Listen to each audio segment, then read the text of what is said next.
थेट जाऊयात, संजय राऊत बोलतात. एक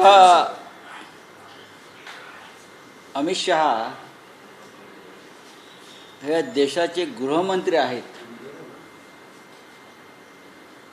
हे सांगायला आता आम्हाला लाज वाटते. गृहमंत्र्याची भाषा ही कशी असायला पाहिजे हे त्यांनी आपले पूर्वीचे जे देशात गृहमंत्री झाले, खास करून लालकृष्ण अडवाणी जे असतील, यांच्या वक्तव्याची चाळण केली पाहिजे. एक हरलेल्या आणि घाबरलेल्या नेत्याचंही वक्तव्य आहे. एक हरा हुआ और डरा हुआ नेता का वक्तव्य है, उनका आक्रोश है. खरं म्हणजे मला कीव येते, व्यासपीठावर पुण्यात त्यांच्या जे लोक बसले होते आणि समोर जे होते त्यांनी माननीय शरद पवार यांच्या संदर्भात जे वक्तव्य अमित शहानी केलं त्याच्यावर टाळ्या वाजवल्या. मला त्या सगळ्या मराठी श्रोत्यांची कीव येते. इतकी लाचारी, इतका निर्लज्जपणा. गुजरातचा एक व्यापारी नेता पुण्यात येतो आणि महाराष्ट्राचा अभिमान असलेले पवार ठाकरे आणि शरद पवार, उद्धव ठाकरे यांच्यावरती अत्यंत घाणेरड्या भाषेमध्ये वक्तव्य करून निघून जातो. हा या महाराष्ट्राच्या किंवा मराठी नेत्यांच्या संदर्भात त्यांच्या मनात जो द्वेष आहे त्या द्वेषाला फुटलेली उकळी आहे. माननीय शरद पवार यांच्यावर जे भ्रष्टाचाराचे आरोप त्या काळात केले ते ज्यांच्यामुळे केले ते प्रफुल्ल पटेल, ते अजित पवार, ते सुनील तटकरे, ते हसन मुश्रीफ, हे सगळे आज अमित शहांच्या मांडीला मांडी लावून बसतात त्यांच्या पक्षात. या सगळ्यांमुळे माननीय शरद पवारांवरती भ्रष्टाचाराचे आरोप झाले. वो सब ते सगळे आता आपल्या पक्षामध्ये आहेत. या संदर्भात अमित शहांना माहीत नाही का? त्यांच्या बाजूला अशोक चव्हाण बसले होते ज्यांच्यावर भ्रष्टाचाराचा आरोप अमित शहाने केला. आणि माननीय शरद पवारांना ह्याच सरकारनं, ह्यांच्या मोदी सरकारनं देशातला दुसरा क्रमांकाचा सर्वोच्च नागरी पुरस्कार पद्मविभूषण दिला. त्यांच्या सामाजिक, राजकीय आणि कृषी क्षेत्रातल्या कार्याबद्दल. आणि खुद्द मोदींनी त्याचं कौतुक केलं आहे. पवारसाहेबांचं बोट धरून आम्ही आलो, राजकारणात वगैरे वक्तव्य केली. याचा अर्थ मोदी आणि शहामध्ये कधी भांडण झालेलं दिसत आहे, मला मतभेद झालेले दिसत आहे. दुसरा मुद्दा, माननीय उद्धव ठाकरे यांच्या संदर्भात वारंवार ते जे काय बरळत आहेत, औरंगजेब फॅन्स क्लब. नक्कीच आम्ही जिना फॅन्स क्लबमध्ये सामील नाही. पाकिस्तानात जाऊन जिनाच्या कबरीवर फुले उधळणारे आम्ही नक्कीच नाही. किंवा पाकिस्तानात जाऊन नवाज शरीफचा केक कापण्यात आणि खाण्यामध्ये आम्हाला इंटरेस्ट कधीच नव्हता. या देशातल्या प्रखर राष्ट्रवादी मुसलमानांची एक बाजू मांडणं यात काही चुकीचं नाही. या देशातल्या अनेक संघर्षाच्या काळामध्ये या देशात मुस्लिमांनी सुद्धा बलिदान केलेलं आहे. मला त्याच्यावर आता बोलायचं नाही. पण महाराष्ट्राचा पराभव त्यांना जिव्हारी लागलेला आहे. महाराष्ट्रामध्ये निवडणुकीच्या प्रचारात सुद्धा अमित शहा यांनी शरद पवारांवरती आरोप केले.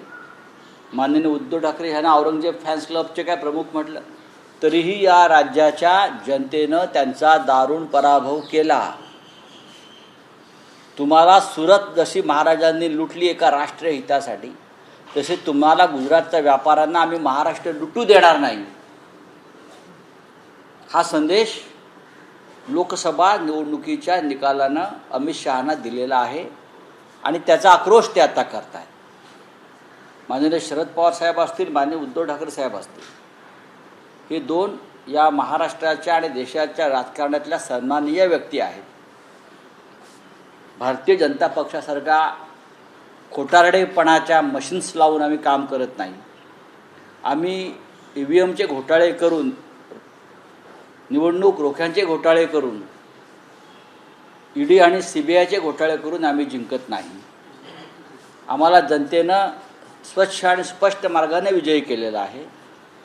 काल गृहमंत्र्यांसमोर देवेंद्र फडणवीस कोणत्या प्रकारची भाषा वापरत होते गृहमंत्री, की महाविकास आघाडीच्या लोकांना ठोकून काढा.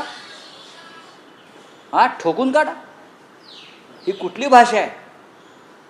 एका गुंडाची भाषा तुम्ही वापरताय गृहमंत्री. या राज्यात कायदा सुव्यवस्था पूर्णपणे ढासळलेली आहे. रस्त्यावरती गुंडगिरी सुरू आहे, चोऱ्या माऱ्या सुरू आहेत, महिलांवर अत्याचार सुरू आहे.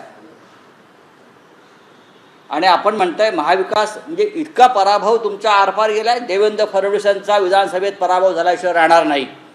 त्यांच्या नागपुरात महाराष्ट्र ही भाषा सहन करणार नाही. अमित शहांची पुण्यातली भाषा आणि देवेंद्र फडणवीस आणि गृहमंत्री म्हणून केलेली भाषा. महाविकास आघाडीच्या लोकांना ठोकून काढा म्हणजे काय? ही ठोकशाहीची भाषा तुम्ही करताय. गृहमंत्री राजीनामा द्या, अमित शहानी आणि देवेंद्र फडणवीस यांनी गृहमंत्रीपदाचा राजीनामा द्या आणि भाषा करून दाखवावी ठोकशाहीची. मग ठोकशाही काय आहे हे महाराष्ट्र तुम्हाला दाखवेल. यानंतर पण अमित शहा महाराष्ट्रात, एक लक्षात घ्या, मग तुम्हाला दाखवेल. हे ED CBIचे कमरेला हत्यारं लावून आमच्या अंगावर येऊ नका. तुमच्यात दम असेल ना, ED CBI पोलीस बाजूला ठेवा आणि या, मग आम्ही बघतो महाराष्ट्र काय आहे. महाराष्ट्र छत्रपती शिवाजी महाराजांचा आहे. यांच्या डोक्यात औरंगजेब आहे हो, मनात. यांना औरंगजेब हवा आहे निवडणुका जिंकण्यासाठी. हे औरंगजेबाचे फॅन्स आहेत.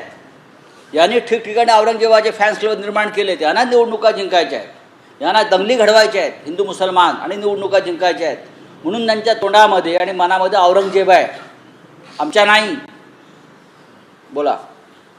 यानंतर पण आता अमित शहा असतील, पंतप्रधान असतील, हे महाराष्ट्रात दौरे करतील. सरकारनं विधानसभा निवडणुकांची सुरुवात काल त्यांनी केली आहे. वैफल्य, हे निराश आणि वैफल्यग्रस्त लोक आहेत. भारतीय जनता पक्ष हा पराभूत झालेला मनोवृत्तीतून बोलतो आहे. त्यांनी एक मान्य केलं पाहिजे की लोकांनी आपला पराभव केला, आपल्याला बहुमतातून अल्पमतात आणलेलं आहे. मोदी 30 वर्ष अजून राज्य करतील. हां, ते ठीक आहे, ते नॉन बायोलॉजिकल आहेत म्हणून 30 वर्ष राज्य करतील. ते वरून आलेले आहेत, आमच्यासारखे आईच्या पोटातून आलेले नाहीत. आम्ही हिंदू आहोत, आम्ही आईच्या पोटातून आलेलो आहोत, आम्ही मान्य करतो. हां, त्यांचं काहीतरी वेगळं रसायन असेल भाजपवाल्यांचं, मला माहीत नाही. 30 वर्ष मोदी का राज चलेगा. आज मोदींचं वय काय आहे? 75ला आले. काय म्हणजे तुम्ही इतकं वैफल्य, इतकी निराशा देशाच्या कोणत्याही राजकारणाकडे मी पाहिली नाही. मी मगाशी म्हणालो, घाबरलेले आणि हरलेल्या मनोवृत्तीतून यांची भाषा महाराष्ट्रामध्ये सुरू आहे. आणि मला असं वाटतं त्यांनी महाराष्ट्रात असे दौरे वारंवार केले पाहिजे. विधानसभेत आम्हाला वाटत होतं आम्ही 175 जागा जिंकू, पण आता 185 जागा जिंकू. महायुतीतले काही नेते म्हणतात की तथ्य असेल म्हणूनच अमित शहा असं बोलले. जर अमित शहाच्या बोलण्यात तथ्य असेल तर तथ्य आणि सत्याचा अर्थ बदलावा लागेल. आणि हे सगळे चमचे आहेत, लाचार आहेत, जे अमित शहांची टाळ कुटेपणा करतायत ना. आम्ही नाही, आम्ही त्यांना घाबरलो ना. आम्ही तुरुंगात गेलो, त्यांनी मला तुरुंगात टाकलं. आम्ही महाराष्ट्र घाबरणार नाही, गांडू नाही तुमच्यासारखा, बरं का. आम्ही गांडू नाही. तुम्ही जर आमच्या नेत्यांवर या प्रकारची भाषा करत असाल तर जोपर्यंत तुमच्या हातात सत्ता आहे तोपर्यंत आम्ही पुन्हा तुरुंगात राहायला तयार आहोत. आणीबाणी काय आहे तुम्ही दाखवताय. इमर्जन्सी, आणीबाणी, आपत्काल. तुम्ही आम्हाला घाबरवू नका, धमक्या देऊ नका. मी म्हणतो ना, ED CBI बाजूला ठेवा.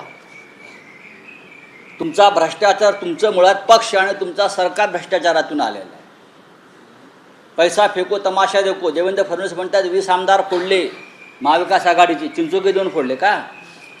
अटक करा देवेंद्र फडणवीसना. गृहमंत्र्यांना भ्रष्टाचार नको आहे ना? 20 आमदार फोडले, किती पैसे दिले देवेंद्र फडणवीसांनी? करा चौकशी, ईडी CBI लावा देवेंद्र फडणवीसांच्या मागे.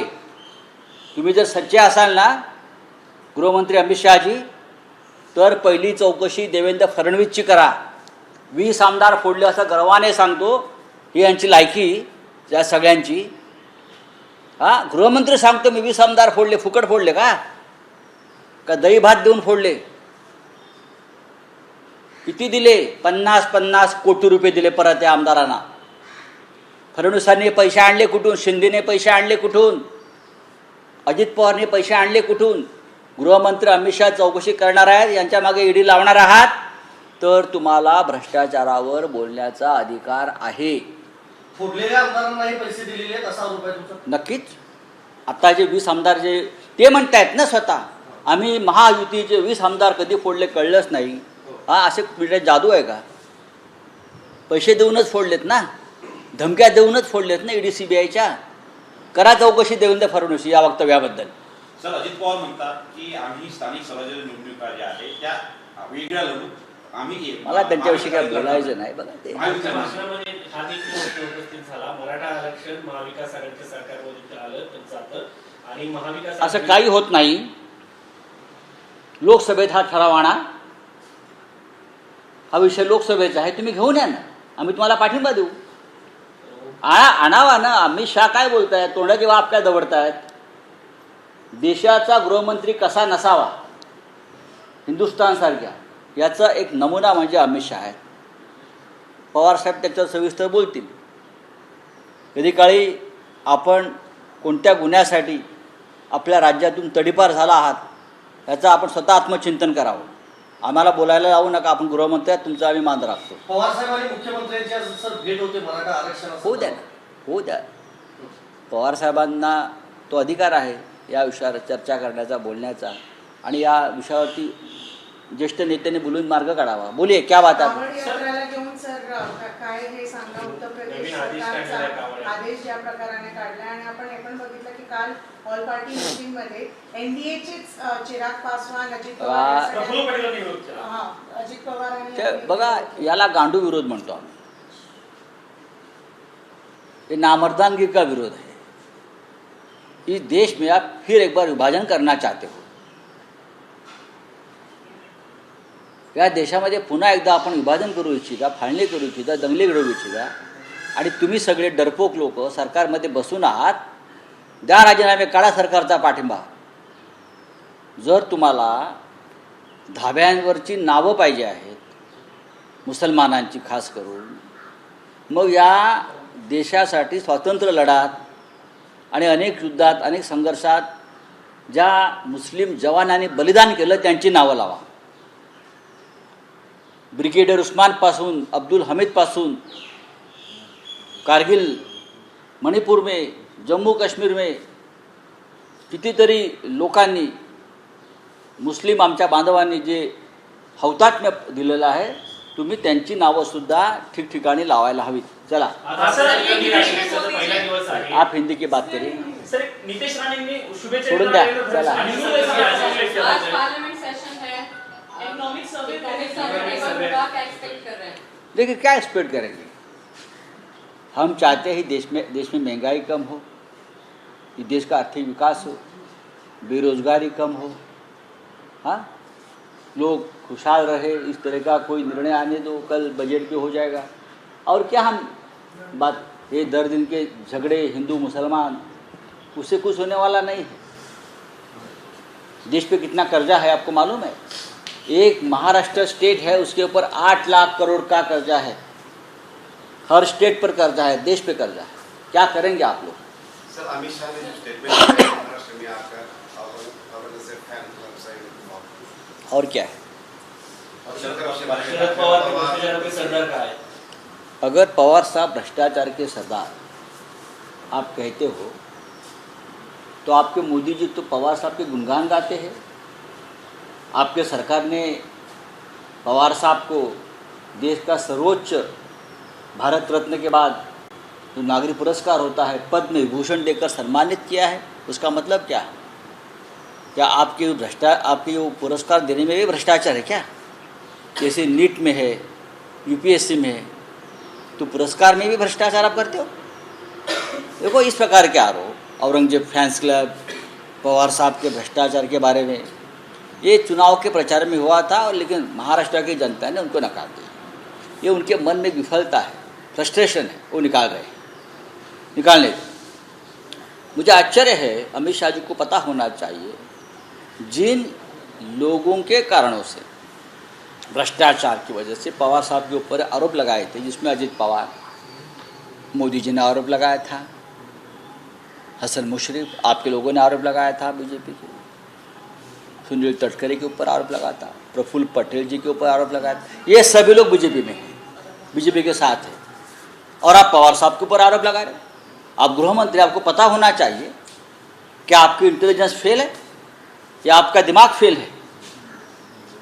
हमको कहते हो औरंगजेब फैंस क्लब, हम कभी पाकिस्तान में नहीं गए केक खाने के लिए नवाज शरीफ का, जो आपके प्रधानमंत्री गए थे।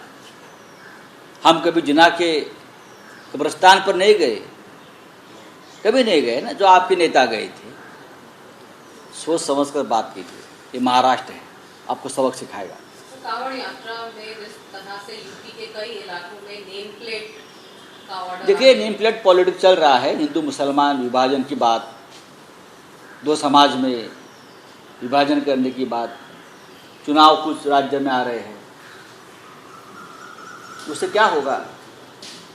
मैंने एक बार सुना था, मोदी जी कहते थे कि मेरे घर में मैं जब छोटा था तो मेरे मुसलमान भाई की तरह घर से खाना आता था ईद को, और मैं खाना खाता था। ये मोदी जी का एक स्टेटमेंट है, मुझे हंसने को आया। इस देश के लिए बहुत से लाखों जवान जो मुसलमान हमारे भाई है, शहादत दी है। स्वतंत्रता संग्राम में, हर युद्ध में, हर संघर्ष में, चाहे मणिपुर हो, चाहे जम्मू कश्मीर हो, तो उनके भी नेम प्लेट लगाई हर जगह पे कि इतने इतने हमारे मुसलमान भाइयों ने देश के लिए बलिदान दिया है। चाहे अब्दुल हमीद से लेकर ब्रिगेडियर उस्मान से लेकर अब तक हज़ारों लोगों ने दिया, लाखों मुसलमान भाइयों ने दिया है। उनका भी नेम प्लेट जगह जगह पे लगाइए, इंडिया गेट पर लगाइए। और आपने कितनी शहादत दी है आरएसएस ने और बीजेपी ने, वो भी बताइए। आरएसएस ने रूल भी चेंज कर दिया सर, गवर्नमेंट एम्प्लॉयज, वो बीजेपी ने कर दिया है, और क्या कर सकते हैं सर, बीजेपी के लोग? उसमें जयराम रमेश जो है उन्होंने अरेंज किया है कि डिकेड ओल्ड रूल है, जो अभी आरएसएस और बीजेपी के एनिमिटी की वजह से 58 वर्षाचा हा निर्णय होता आणि मालूम, बदलला गेला। मुझे मालूम है ये, मैंने देखा है जयराम रमेश जी का ट्वीट, पूरी जानकारी उसमें है। ये नौटंकी चल रही है। तर आमदारांना फोडण्यासाठी किती पैसे दिले याची चौकशी करणार असाल तरच अमित शहांना भ्रष्टाचाराबद्दल बोलण्याचा अधिकार असल्याचं संजय राऊत म्हणालेत आणि विधानसभेत देवेंद्र फडणवीसांचा पराभव होईल असाही विश्वास त्यांनी व्यक्त केलाय। एबीपी माझा, उघडा डोळे बघा नीट।